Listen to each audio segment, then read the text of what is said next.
हमसे आप बस छोटे 3 सवाल पूछने थे 1-2। तो एक सवाल तो ये था कि आज कल की न्यूज़ मीडिया में आपके हिसाब से सबसे बड़ा चैलेंज क्या है न्यूज़ मीडिया जो फेस कर रहा है? ये न्यूज़ मीडिया ही चैलेंज हो गया है कि मैं इस मीडिया को दूसरे तरीके से देखता हूँ कि ये सोसाइटी को, देश को और डेमोक्रेसी को बहुत हार्म कर रहा है। जो बड़ा मीडिया है जिसको लाखों करोड़ रुपए का विज्ञापन मिलता है, तो इसको आप हत्यारे की नज़र से देखिए। ये न्यूज़ मर्डरर हैं ये लोग। तो न्यूज़ के भी मर्डर करते हैं और फिर न्यूज़ के मर्डर के बहाने डेमोक्रेसी का भी मर्डर करते हैं।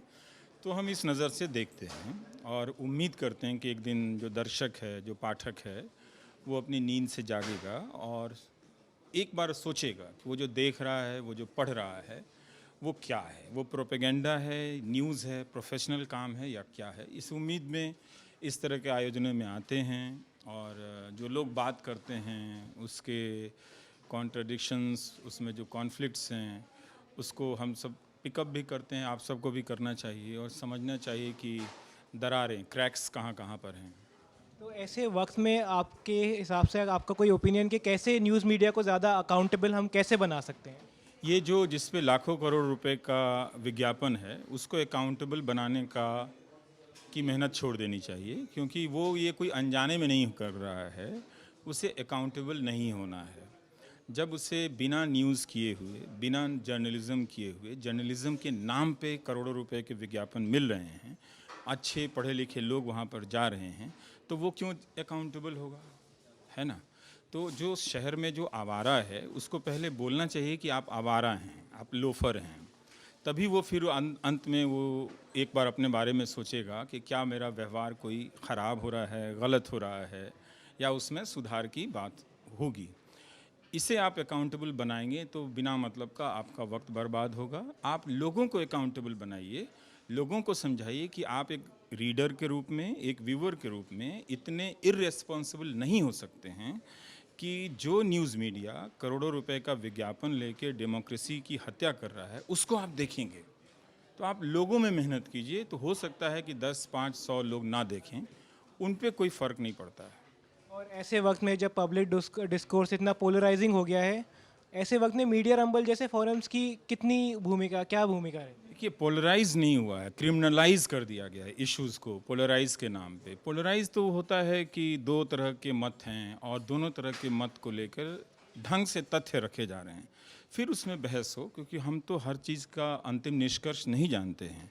लेकिन अगर उसमें बहस हो रही है, दोनों तरफ से तथ्य जो हैं ईमानदारी से रखे जा रहे हैं, इस तरह से नहीं कि एक हिंदी का सबसे बड़ा अखबार है, वो कई दिनों से भारत जोड़ो यात्रा के बारे में कुछ भी नहीं छापता है, तो उसके जो करोड़ों पाठक हैं उन्हें पता ही नहीं है कि विपक्ष का एक नेता 1000 किलोमीटर पैदल चला है। वो ज़रूर इस पर बहस करता कि उसका पैदल चलना व्यर्थ की राजनीति है, उस राजनीति से कोई फ़ायदा नहीं होगा, लेकिन पूरी तरह से उस खबर को गायब की जा रही है।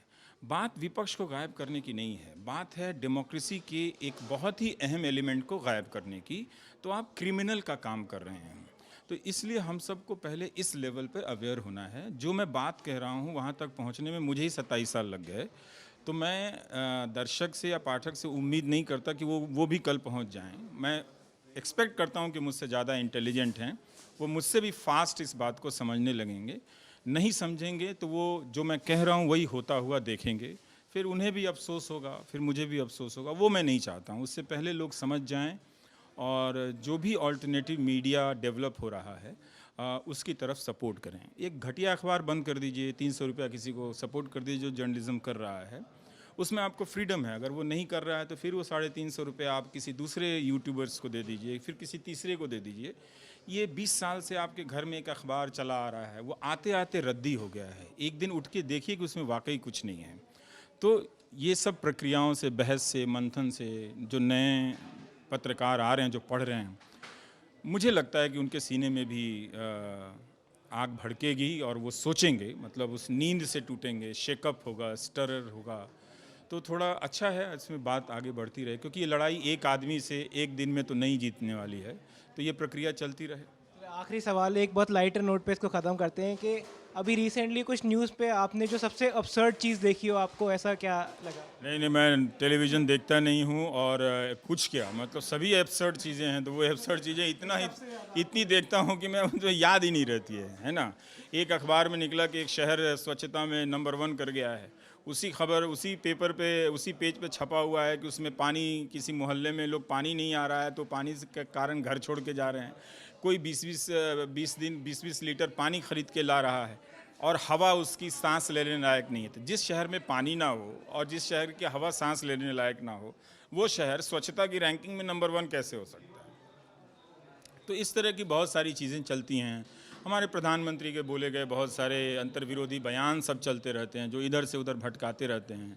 उन पे कोई कॉन्टेस्ट नहीं करता है, कोई फैक्ट्स नहीं रखता है। तो सारे उनके बोले हुए वैसे बयान जो फैक्ट्स के आधार पर चेक किए जा सकते थे, अनचेक्ड गए।